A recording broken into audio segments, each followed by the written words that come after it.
અમદાવાદમાં એફઆરસીની મંજૂરીથી વધુ ફી મામલે શાળા સામે કાર્યવાહી કરવામાં આવી।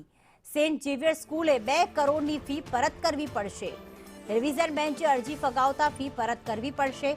15 દિવસમાં સેન્ટ ઝેવિયર સ્કૂલને ફી પરત કરવા માટે આદેશ આપવામાં આવ્યો છે। એફઆરસી દ્વારા 26,000ની ફી મંજૂર કરાઈ હતી, જ્યારે સેન્ટ ઝેવિયર સ્કૂલે 39,000ની ફી ઉઘરાવી હતી। એટલે કે એક સ્ટુડન્ટ પાસેથી 13,000 વધુ લીધા હતા ફી પેટે। વાલીઓ પાસેથી 2 કરોડ રૂપિયાની ફી વધુ લીધી છે। ત્યારે શાળા સંચાલકો રિવિઝન બેન્ચમાં ગયા હતા, પરંતુ આ અરજી ફગાવી દેવામાં આવી અને હવે સેન્ટ ઝેવિયર શાળાએ વાલીઓને 2 કરોડ ફી પરત આપવી પડશે।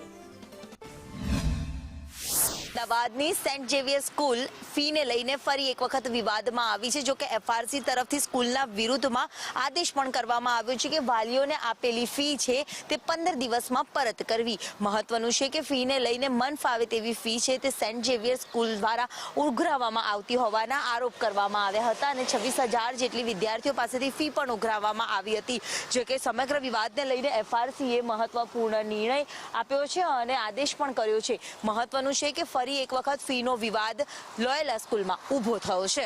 કેમેરામેન પુખરાજ શર્મા સાથે દિવ્યા ચૌહાણ, સંદેશ ન્યૂઝ, અમદાવાદ।